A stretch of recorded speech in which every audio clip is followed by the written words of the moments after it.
பிரியமானவர்களே, இயேசு கிறிஸ்துவின் இணையற்ற நாமத்தில் உங்களை வாழ்த்துகிறேன். இந்த மன்னாச்சுடைய இந்த டெய்லி பாட்காஸ்டை கேட்கிற உங்கள் ஒவ்வொருவரையும் கர்த்தர் ஆசீர்வதிப்பாராக. லூக்கா 24வது அதிகாரம் 34வது வசனம் இப்படியாய் கூறுகிறது: கர்த்தர் மெய்யாகவே உயிர்த்தெழுந்து சீமோனுக்கு தரிசனமானார் என்று அவர்கள் சொல்ல கேட்டார்கள் என்பதாக. ஏன் பேதுருவுக்கு மாத்திரம் விசேஷித்த தரிசனம்? Why did only Peter have a special vision என்ற தலைப்பின் கீழ் இன்றைய மன்னாவை தியானிக்கப் போகிறோம். இயேசு உயிரோடு எழுந்து பரமேறி செல்வதற்கு முன் 40 நாட்களில் 10 முறை தரிசனமானார். இயேசு சீமோன் என்று அழைக்கப்பட்ட பேதுருவுக்கு 4வதாக தன்னை உயிர்த்தெழுந்த இயேசுவாக வெளிப்படுத்தினார்.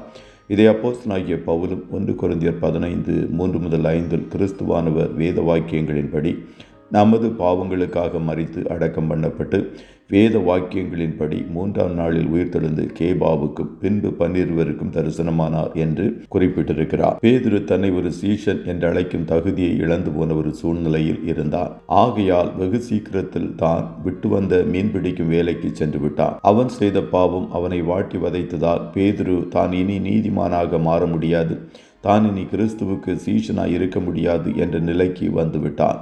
இப்படிப்பட்ட சூழ்நிலையில் ஒருவேளை நீங்கள் காணப்படலாம். நான் ஆண்டவருடைய பிள்ளை என்று அழைக்க தகுதியற்றவனாயிருக்கிறேன், மிகப்பெரிய பாவத்தை செய்து இயேசுவை மீண்டும் மீண்டும் சிலுவையில் அறைந்து விட்டேன், இனி நான் இயேசுவின் பிள்ளையாகவும் அவருடைய சீஷனாகவும் இருக்க முடியாது என்று நினைத்து கொண்டிருக்கலாம். நம்முடைய கிரியைகளின் அளவை பொறுத்து ஆண்டவருடைய அன்பை நாம் கணக்கிட முடியாது. நாம் தகுதியற்றவர்களாய் இருக்கும்போது அவர் நம்மீது கொண்ட அன்பு பெரியது. நம்முடைய ஆண்டவருடைய அன்பு நிபந்தனையற்றது. இதற்கு மிகச்சரியான எடுத்துக்காட்டு இளையகுமாரன் திரும்ப தகப்பனிடம் வந்தபோது தகப்பனின் நிபந்தனையற்ற அன்பை நாம் பார்க்கலாம்.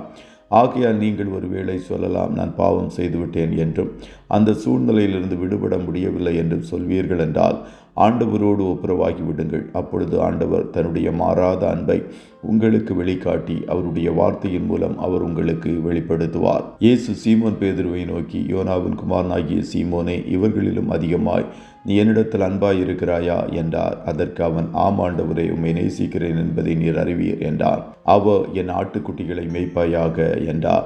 இயேசு 3 தரம் பேதுருவை பார்த்து, நீ என்னிடத்தில் அன்பாய் இருக்கிறாயா என்று கேட்டார். ஆனால் பேதுரு, நான் உம்மை நேசிக்கிறேன் என்று கூறுவான். இயேசு சீமோன் பேதுருவின் மீது வைத்த அன்பு அகப்பே என்னும் அன்பு. அது நிபந்தனையற்ற அன்பு. மரித்து உயிரோடு எழுந்த இயேசு உங்கள் மீதும் அதே நிபந்தனையற்ற அன்பையே வைத்திருக்கிறார். கர்த்தர் உங்கள் ஒவ்வொருவரையும் ஆசீர்வதிப்பாராக. ஜெபம் செய்வோமா? நல்ல தகப்பனே, உம்மை நன்றியோடு துதிக்கிறோம்.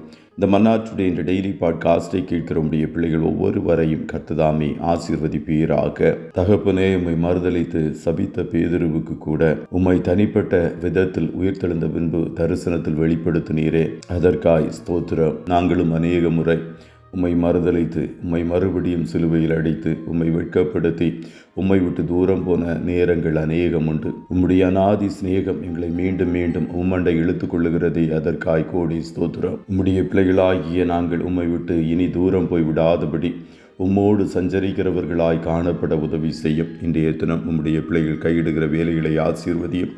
போக்கிலும் வரத்திலும் உடனிரும் காரிய சுத்தியை கட்டளையிடும். ஆட்டுக்குட்டியானவருடைய இரத்தத்தின் பாதுகாப்பிற்குள்ளாய் ஒவ்வொருவரையும் கொடுத்து இயேசுவின் நாமத்தில் வாழ்த்தி ஜெபிக்கிறோம் நல்ல பிதாவே. ஆமென்.